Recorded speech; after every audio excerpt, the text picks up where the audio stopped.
लगाकर 67 दिन की जेल काटनी पड़ी।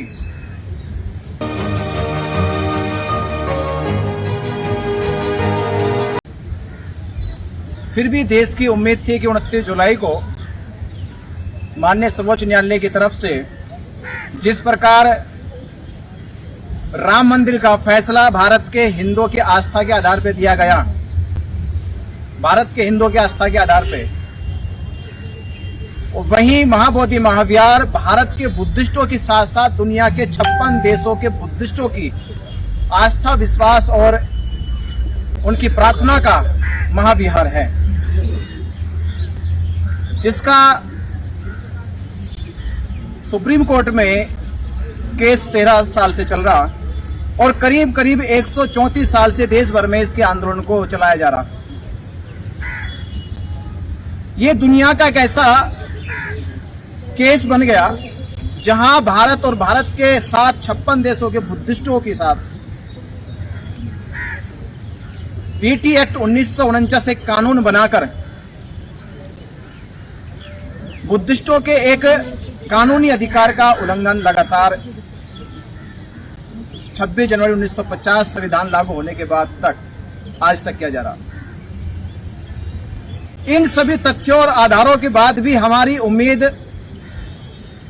सर्वोच्च न्यायालय की तरफ थी कि 29 जुलाई में कोई बड़ा फैसला आएगा, पर 29 जुलाई को कोई सुनवाई नहीं हुई। हमारे अधिवक्ता गण कोर्ट रूम में अंदर गए, जज साहब की ओर देख रहे थे कि जज साहब हमारी फाइल ले गए। उस समय फाइल 40 नंबर पे फाइल थी और वो हमारी फाइल 29 जुलाई को नहीं सुनी गई और तारीख 5 अगस्त उसमें तारीख जो है लगा दी गई कि अगली सुनवाई, अगली कार्रवाई इसमें 5 अगस्त को होगी। तो आज 5 अगस्त है और आज हम सर्वोच्च न्यायालय में पहुंचे। हमारे अधिवक्तागण बंते पूर्णिमा जी, मंजीत नोटियाल भाई और तमाम सभी साथी जो देश और महाराष्ट्र की जो टीम है वो जो चलकर आई, सर्वोच्च न्यायालय की ओर इसलिए देख रहे हैं कि भारत में जब सरकारें अन्याय करती हैं, जब प्रशासन अन्याय करता है, तो देश के एक आम आदमी की, एक समाज की, एक समूह की उम्मीद बन जाता है सर्वोच्च न्यायालय। उसी सर्वोच्च न्यायालय में हम लोग खड़े ये गुहार, ये उम्मीद लगा के कि हमारे साथ न्याय होगा, बुद्धिस्टों के साथ न्याय होगा। हम न्याय क्यों कह रहे? ये न्याय इसलिए कहा जा रहा है कि बुद्धिस्टों के पास अपना विहार नहीं है, जिसके लिए लिखना पढ़ना भी इतना जरूरी नहीं है। इतनी मोटी बात है, सबको समझ में आ जाती है कि हिंदू मंदिर में रहता है, अपने मस्जिद में मुसलमान रहता है, चर्च में ईसाई रहता है, तो बुद्धिस्ट टेम्पल यानी महाविहार में बौद्ध रहने चाहिए, बौद्ध भिक्षु रहने चाहिए, पर ऐसा नहीं है। 1949 में 9 सदस्यों की कमेटी बनाकर उस समय बुद्धिस्टों का ये धार्मिक अधिकार छीन लिया गया और भारत जहां बुद्ध के नाम से विश्व में जाना जाता, पहचाना जाता है, वहीं उसी देश में बुद्ध के अनुयायियों के साथ लंबे समय से अन्याय किया जा रहा है। 134 साल से इनकी पुकार, इनकी आवाज सरकार नहीं सुन रही है। तो 13 साल से सर्वोच्च न्यायालय के पास भी हम लोग खड़े हैं। यही उम्मीद है कि सर्वोच्च न्यायालय से कुछ अच्छा होगा और बेटी एक्ट रद्द। भंते जी, इस बार आप लोगों के माध्यम से इस आंदोलन को देश विदेश तक पहुंचाया गया।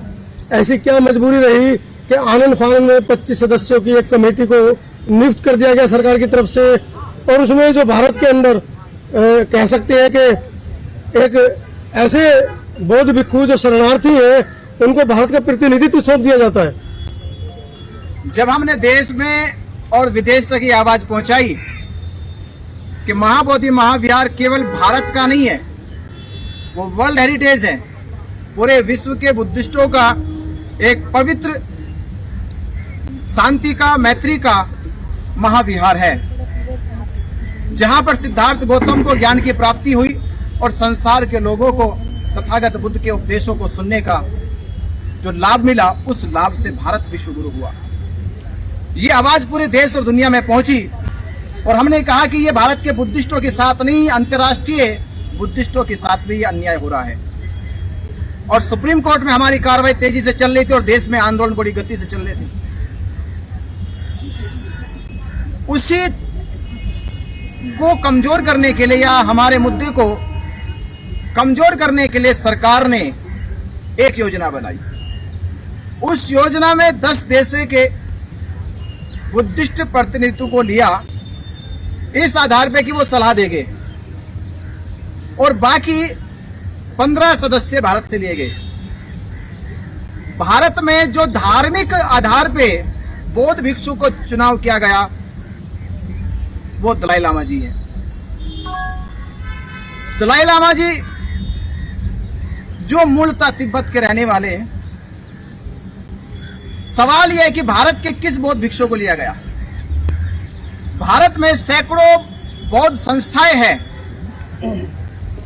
जो भारत में घूम घूम कर बौद्ध धर्म का प्रचार प्रसार करती है। क्या उन संस्थाओं के किसी प्रतिनिधित्व को लिया गया?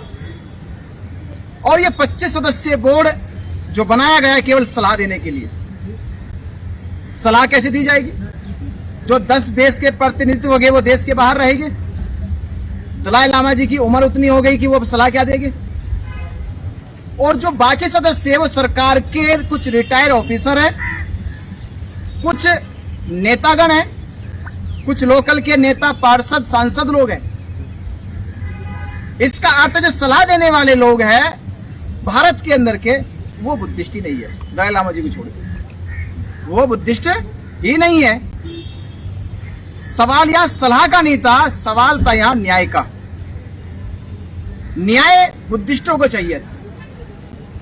तो ये मुद्दे को भटकाने के लिए और वो पेश कर सके कोर्ट में या सरकार के सामने कि देखो अब केवल 9 सदस्य कमेटी नहीं है, केवल इसमें महंत अब जब लूटपाट नहीं कर रहा, अब ये लूटपाट का जो निगरानी है वो 25 लोगों की नजर में हो रही है। मतलब निगरानी रखी गई केवल, लूटपाट के लिए महंत अभी भी जिंदा है। हमारा